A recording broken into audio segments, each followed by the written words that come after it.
সাথে সাথে জগৎবাসীকে জানিয়েছিলেন তোমাদের মঙ্গলের উপায় হলো হরিনাম। হরিনামেই তোমাদের মঙ্গল হবে। তাই শ্রী চৈতন্য মহাপ্রভুর আবির্ভাবের সাথে সাথে নাম প্রেম প্রচারিত গৌর অবতার জানিয়ে দিলেন হরিনামেই মঙ্গল হবে, হরে কৃষ্ণ নামে মঙ্গল হবে, অন্য নামে মঙ্গল হবে না, যেহেতু হরিনাম is the reason of Kali Yuga. Chanting Hare Krishna and be happy. হরিনাম কোন ব্যক্তি বিশেষে বা সম্প্রদায় বিশেষে ধর্ম নয়। মহাপ্রভু আবির্ভাবের সাথে সাথে জানিয়েছিলেন হরিনাম হলো কলিযুগ ধর্ম। এখন যুগ ধর্ম বাদ দিয়ে যুগবাসীর মঙ্গল হবে না। পাঁচের লোক বিপন্ন হয়। ভগবান আগেই চারটে যুগের চারটে ধর্ম বেঁধে দিয়েছেন, বেঁধে এরা সব রাতারাতি যুগ ধর্ম বানিয়ে দেয়। একটা ফ্যাশন হয়ে গেছে রাতারাতি যুগাবতার বানানো, রাতারাতি যুগ ধর্ম বানানো। Never is impossible.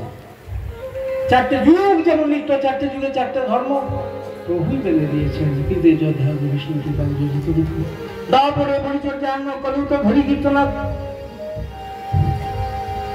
পুরাণ চক্রবর্তী গ্রন্থ চক্রবর্তী শ্রীমদ ভাগবতী পরিষ্কার করে বললেন সত্যযুগের ধর্ম বিষ্ণুর ধ্যান, ত্রেতা যুগের ধর্ম যুগের দ্বারা যুগে বিষ্ণু উপাসনা, দাপরে পরিচর্যা, দাপর যুগের যুগ ধর্ম পরিচর্যা অর্চন কলুত হরি কীর্তন, কলিকালে যুগ ধর্ম হরিনাম সংকীর্তন।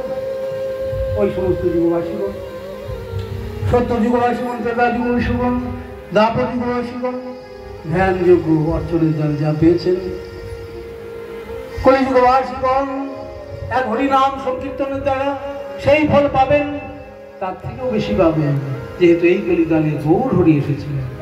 সব কলিকালে মহাপ্রভু আসবেন না, তাই গোল্ডেন অবতার দিস এই যা কলি, এই কলিকালে বিশেষ মাহাত্ম্য। অষ্টাবিংশ চতুর্যুগীয় যে কলিগুলো, 28 চতুর্যুগের শেষে যে দাপরের শেষে নন্দন কৃষ্ণের আবির্ভাব, সেই কলিযুগ প্রারম্ভে কৃষ্ণই গৌর মূর্তিতে প্রকটিত হবেন। এই জন্য না চৈতন্যনাথ কৃষ্ণ জগতি পরতম পরমিহ। আজকের প্রবচনের বিষয় হল শ্রী গৌর হরির মহাবদান্যতা।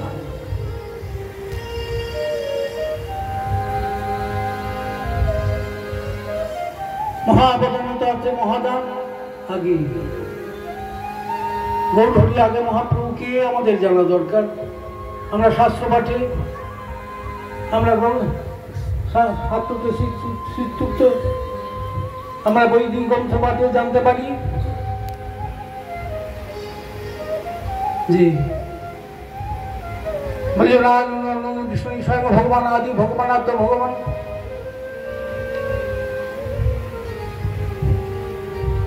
সেই কৃষ্ণই কলিকালে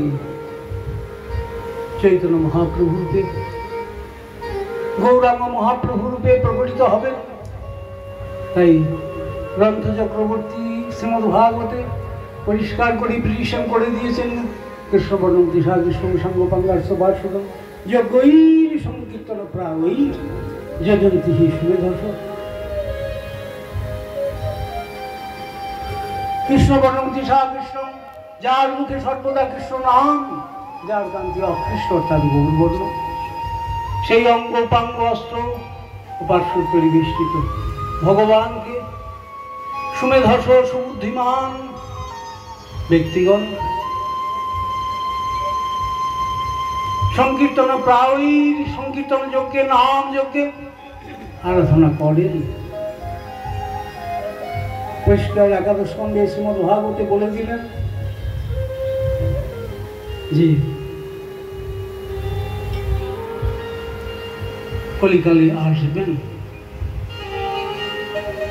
বামন পুরাণে একইভাবে ভবিষ্যৎবাণী আগেই করেছেন। কলিঘোর তমস্নান সর্বানাচার বর্জিতা সচিগর্ভে চ শুভ তার স্বামী নারদ। আমি সচিনন্দন রূপে আবির্ভূত হব ওই ঘোর তমস্যাচ্ছন্ন কলিযুগে, যেখানে আচার বলে কিছু নেই, সর্বানাচার বর্জিতা। উচ্ছিষ্ট বলে কোনো জ্ঞানই নাই। পাশেই একটু গেলে কলকুলে জল পাওয়া যাবে, দেখি বৃন্দাবন যায় পুরী যায়, একটু গিয়ে যে হাতটা ধোবে না, অত কষ্ট করে না, রুমাল খুলে হাতটা মুছে দিল। সর্বান আচারে বর্জিতাম, তাদের কোনো আচার বিচার বলে কিছু নেই। এমন যে কলিকাল, কলিঘোর তমস্যান সর্বান আচার বর্জিতাম। আমি আসবো হে নারদ বললেন বামন পুরাণ, আমি শচীনন্দন রূপে আবির্ভূত হব, আমি ভাগীরথী তীরে আসবো। পদ্মপুরাণেও বিভিন্ন পুরাণে প্রেডিকশন করেছেন, ভবিষ্যৎবাণী করেছেন। পদ্মপুরাণে বললেন কলে প্রথম সন্ধ্যায় গৌরাঙ্গ হিতলে ভাগীরথী তটে রম্যে ভবিষ্যামি সনাতন। আমি কলিযুগ প্রারম্ভে শচীনন্দন রূপে গঙ্গা শরীফে অবতীর্ণ হবে। এবার যা অবতরণ হবে, তিনি সাধারণ অবতার মাত্র নন, সকল অবতারের অবতারই। কৃষ্ণই গৌরাঙ্গ মূর্তিতে আসছেন, তো কেউ যদি করে তারই কৃষ্ণ বরণ, আর বিশেষ তাহা করেন না। দেহকান্তে হয়তে অকৃষ্ণ বরণ, অকৃষ্ণ বরণী তারে করে কি করে, আর তার কৃষ্ণ বরণ, আর তার কৃষ্ণ বরণ, আর তার কৃষ্ণ বরণ। দেহকান্তে হয়তে অকৃষ্ণ বরণ, অকৃষ্ণ বরণে তারে কহে পীত বরণ। অকৃষ্ণ অর্থে পীত বরণ, গৌর বর্ণ। এবার যিনি আসবেন তার গায়ের রং কিন্তু পীতবর্ণ, অকৃষ্ণ। পীতবর্ণ অর্থে গৌর বর্ণ। আর তার কৃষ্ণ বর্ণ, কৃষ্ণ বর্ণ। রাধা ভাবে ভাবিত হয়ে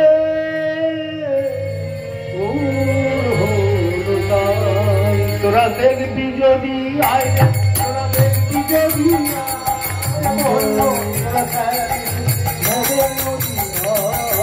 দেখবি যদি আয়, তোরা দেখবি যদি আয়, ধর্ম চোরা ওদের নদী আয় রে, তোরা দেখবি যদি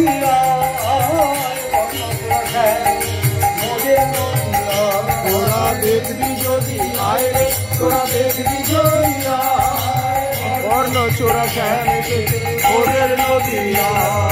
সোনার বরণ হারি তায়, সোনার বরণ হারি তায়, শোভা পায়, শোভা পায়, শোভা পায়, শোভা পায়। দেখবি যদি আয় রে, তোরা দেখবি যদি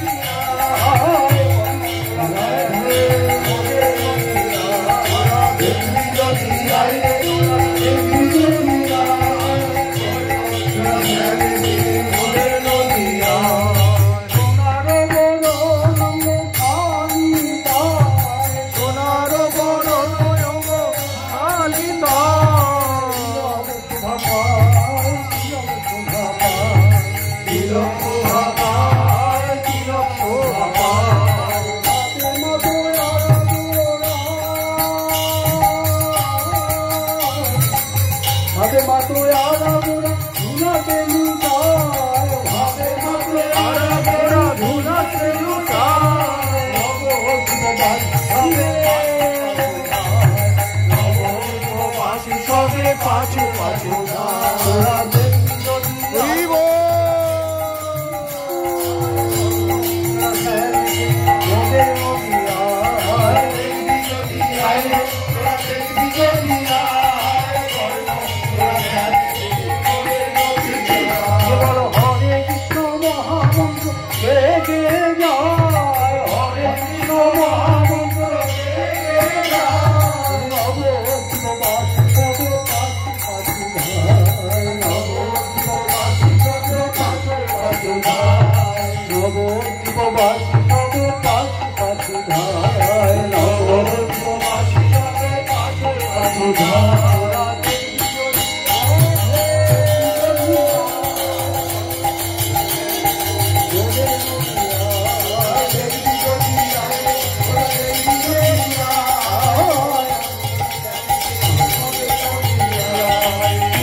প্রভুর অবতরণ হলো। গুরুপাদ ব্রহ্মই পণ্ডে বলতেন, ওই যে ভগবদ্গীতোক্ত বাণী অনুসারে জন্মকর্মচমে দিব্যম এবং যো ব্যক্তি তত্ত্ব দেহং পুনর্জন্ম নৈতি মামেতি সুখীন অর্জুন। তারা জানবে আমার দিব্য লীলাবিলাসের কথা, আমার জন্ম অর্থাৎ আবির্ভাবের কথা, আমার কর্ম অর্থাৎ লীলাবিলাসের কথা। তত্ত্ব দেহং পুনর্জন্ম নৈতি মামেতি সর্জুন। তাদের এই মর জগতে আসতে হবে না, এই দুঃখকর জগতে আসতে হবে না।